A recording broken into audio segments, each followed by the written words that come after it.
بالتأكيد لست علما، أنا أقل بكثير من أن أكون مجرد خادم لإخواني العاملين في الدعوة في إفريقيا.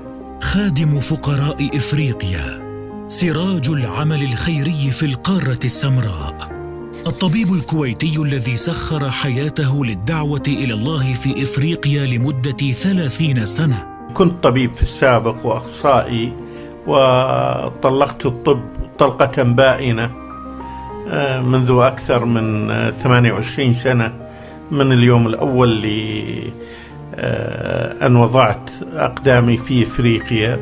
الداعية الذي أسلم على يديه أكثر من 10 ملايين إنسان.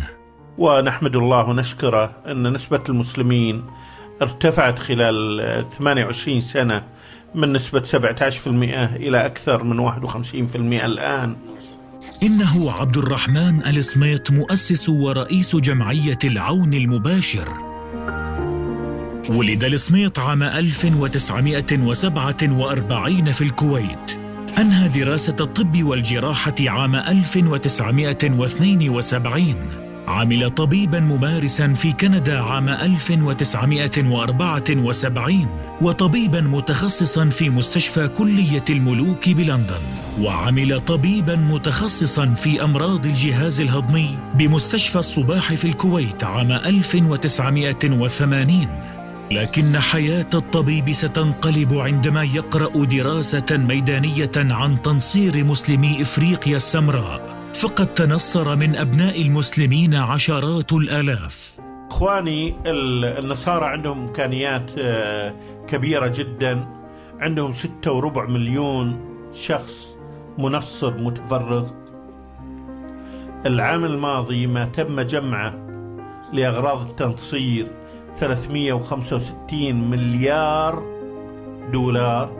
فينطلق إلى القارة السمراء داعياً إلى الله ومغيثاً للفقراء، فهو من صغره عاشق للعمل الخيري. ففي المرحلة الثانوية قام مع أصدقائه بجمع مبلغ من المال من مصروفهم، واشتروا سيارة لنقل العمال البسطاء دون مقابل.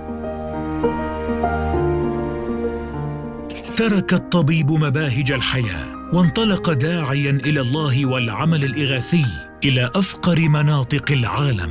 يجب أن نبحث عن منابع السعادة الحقيقية. السعادة ما تشتريها بفلوس. فقد أسلم على يديه أكثر من 10 ملايين إنسان.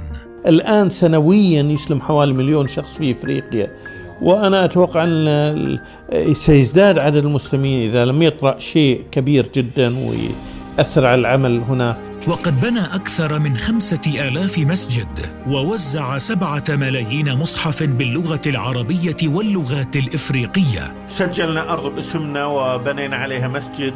اشترينا أرض، كنت أتوقع أني أعيش هناك وأموت هناك، فاشترينا أرض حتى أعملها مقبرة. كفل 50,000 يتيم، أصبح الكثير منهم من حملة الشهادات الجامعية.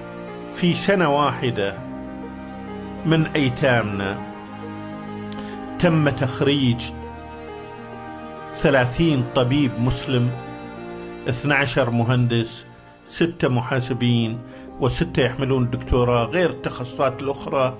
بنى أكثر من 800 منشأة تعليمية من رياض الأطفال إلى الجامعة التي يدرس فيها أكثر من 250,000 طالب وطالبة.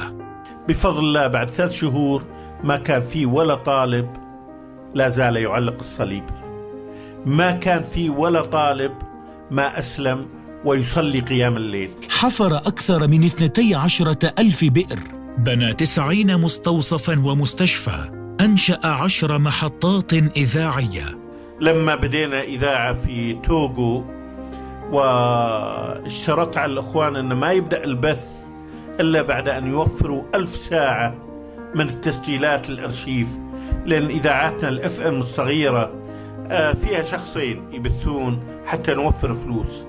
هذا الجهد الجبار من طبيب عنده عشرات الأمراض، جلطة في القلب 2 مرات، وارتفاع ضغط الدم ومرض السكري، وجلطات في الساق ونزيف في العين، وخشونة في الركبة تمنعه من الصلاة دون كرسي. كان المحرك له رغم كل تلك الأوجاع غيرته وحرقته في خدمة الإسلام. لأن المعركة محسومة بالنسبة لي. خلال 28 سنة قضيتها في إفريقيا، والله ما أرى كل يوم إلا ما يؤكد على أن الإسلام هو دين الله. توفي عبد الرحمن السميط عام 2013، وبكى عليه الملايين الذين دخلوا الإسلام على يديه. بكته مآذن المساجد التي شيدها، بكاه كل شبر من الأرض السمراء. وأشهد أن محمداً رسول الله. وبقيت جمعية العون المباشر أكبر جمعية عالمية في إفريقيا.